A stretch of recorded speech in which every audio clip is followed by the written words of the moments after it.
bakunzi b'urubuga rwa Vuga Yesu TV, turabaramukije amahoro y'umwami wacu Yesu Kristo. Hano muri studio ya Vuga Yesu TV turi kumwe n'umukozi w'Imana, umupfasoni akunda Imana, akunda Yesu. Yatugendeye muri studio ya Vuga Yesu TV, turamuhaye ikaze kugira ngo atubwire izina ryiwe, hanyuma aca atubwira imbere yuko atubwira ibikurikira intahe canke ari intahe canke kiri ku mutima, aca dusengera, aca banza gusenga, asengera intahe bagiye gushikiza. Turamuhaye ikaze. Ku mazina nitwa Kamariza Irene, Uwimana yagiriye ubuntu, yakuye ahantu habi kandi yakoreye ibitangaza. Dusenga Imana. Data wa twese uri mu ijuru, atuhoraho ukama w'imbabazi, turagushimiye rero muri kano kanya ko turi imbere yawe, tubanje kwicisha bugufi ngo amaraso yawe atwoze, atwuhagira ibyaha n'ibicumuro. Mu izina rya Yesu nanone Mana tubashe gushinga intahe tudakekeranya, tuvuga ivy'Imana yadukoreye, tubisenze muri ivyo bike vyinshi biduhera ubuntu n'imbabazi, mu izina ry'umwami wacu Yesu Kristo. Ego, urakoze. Kaze utubwire ikiri ku mutima, c'Imana hize ku mutima wawe. Jewe ndi ngaha nje gushinga intahe ivy'Imana yankoreye.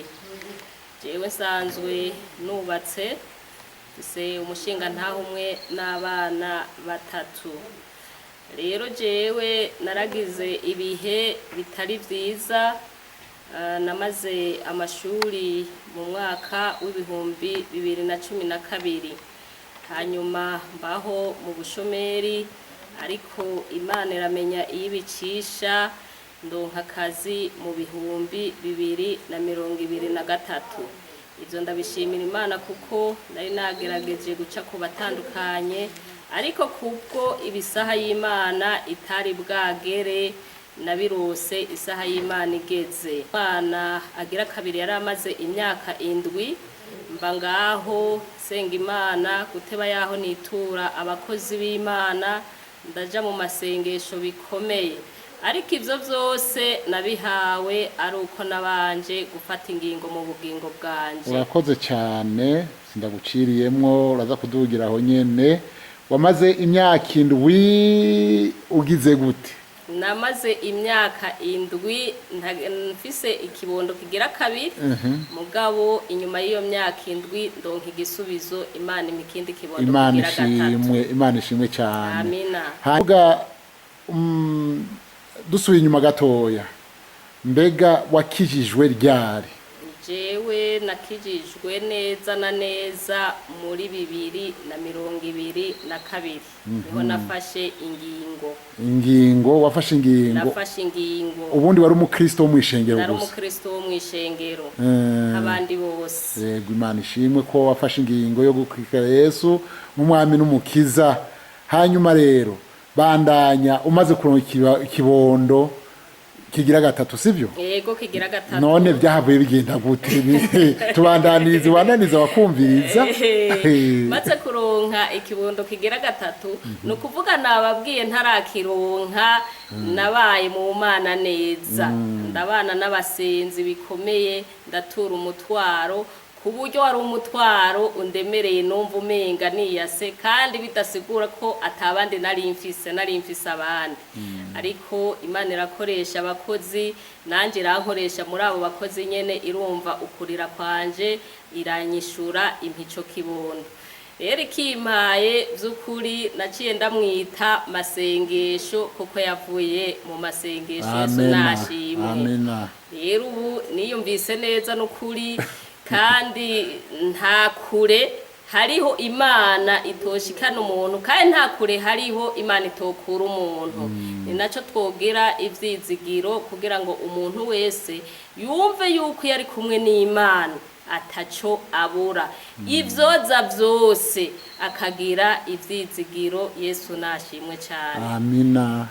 Hanyuma none turumvise ko Imana yakugiriye neza, ubu ufise abana bangana nabo batatu nyene? mfise batatu. Imana ishimwe. Umutoyi afise amezi 7. Urumva aracari muto cyane. Ni muto. Hanyuma none ko nabonye umengo umukozi w'Imana, ibikorwa bitanguye ryari, waronse umuhamagaro gute wo gukorera Imana? Nabonye uri mu barongozi. Tubwire. Ibikorwa wumva ko nababwiye ko ubwa kare nari umukristo asanzwe, mugabo maze gufata ingingo Imana yateye induza, ari naho mwabonye ndi muri ivyo bikorwa nabibayemwo haraheze imyaka 2. Imana ishimwe kuko Imana iratoranya. Nivyo gusa tusanzwe turi no muri groupe biblique yivuga butumwa, turagendagenda mu magroupe y'amashuri. Ubu ndafise groupe ndongoye iri Ekofo Kagombe, turagenda tukagwiza ubutumwa abo bita aba volontaire, turitanga tukaja muri iryo vuga butumwa. None muri iryo vuga butumwa ubona abantu bakizwa, mbona abantu bakizwa Imana ibahindura iyo muri ko muravuga ubutumwa muri ayo magroupe? Abantu barahinduka kuko na cyane cyane turiko turakorana n'ugwaruka, barahinduka cyane bakumva ijambo ry'Imana. Hanyuma tukababwira naho twaciye naho twavuye ku Imana ari yadukuye aho hantu, naho tugeze ariyo yabikoze, bagaca bumva nabo bokunda ico gikorwa. Egome. None hari yindi ntahe ufise? Intahe mfise, hari yindi ntahe mfise ntoyi. Mu mwaka w'ibihumbi 2017 umushinga ntahe wanje yari yagiye gukorera Igitega ico bita deploiement kubigisha. Hanyuma muri ivyo bihe vraiment sinagize ibihe vyiza, kuko urumva iyo umuntu amaze kugira ingo nyinshi bica bihangana mu buzima niki, ariko mugabo Imana yabanye nanje. Hanyuma muco natura umutwaro naco ico naco carimwo. Hanyuma Imana iratwiyereka itariki mu kwindwi, itariki 22 z'ukwezi kwindwi muri 2025, tuza tubona ikete rivuye ku mushikiranganje rimugena gukorera aho yahora. Ico naco ndagishimira Imana kuko yagarutse mu muryango, nawe yararushe n'uburuhe niki n'amagara make vyamutera kubera imidugo yaduze, ari naco gituma twitanga tutiziganya mu bikorwa vy'Imana. Yesu nashimwe cyane. Amena. Imana yarakoze gukora uko ari kwiye gukora nyene kugira ngo iruhure imitima y'abakozi bayo. Amen. Hanyuma rero imbere yuko dusozera, nagomba ndagusabe ibintu bibiri. Icambere, mbega wobwira iki abatarakizwa? Ica kabiri, wobwira iki abihebuye kubera batagira ibibondo canke batevye kwibaruka? Yego. Ico nobwira abantu batarakizwa, umuririmbyi w'indirimbo y'121 iravuga ngo kera mu bugingo bwanje ngo narahindagurika, ngo hamwe narakekeranya handi nkizera. Ico nobwira rero abo batarakizwa nuko bofata ingingo yico cabananiye guheba, yico gituma batakira Yesu n'umukiza wacu mu bugingo bwabo, bakamwakira.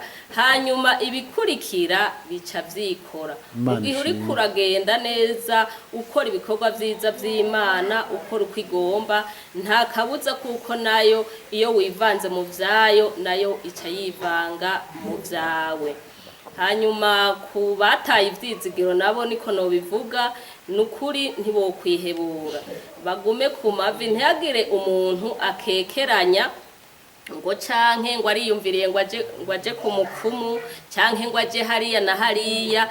Nukuri ndabashingire ntahe, narose ikibona taho ngiye vyose nabironkeye ku mavi. Nagira umuntu yiyumvira ngo aje hariya, aje kwa rumenye canke aje hehe, niyizigira Imana yonyene kandi izobimukorera, ivyo yipfuza izobimuha ku rutonde. Yesu nabahezagira cyane. Amena. Ku mavi vyose niho bironkeka, ku musozi w'Imana byose bize bironkeka. Imana ishimwe. Amen. Reka rero ndagusabe turangize dusenga nkuko twatanguye dusenga. Senga mu mwanya mutoya usengere abatarakizwa, usengere nawe bihebuye. Mana turagushimiye, tugushimiye ku byo wadukoreye, warahabaye Mana mu gihe bitari bimeze neza. Tugushimiye rero ko waciye inzira byose ibyo twifuza ukabigenza neza. Turasengerera Mana abatarafata ingingo, batarizera, batarihana, nabo bahe kwihana kugira ngo nabe ivyabo bije ku rutonde. Turasengeye nabo barihebuye ku bijanye n'uruvyaro n'ibindi, mu izina rya Yesu bagumane ivyizigiro kwisaha n'isaha igihe kigeze nabo bizogenda neza. Tubisenze tuvyizeye mu izina ry'umwami wacu Yesu Kristo. Amen.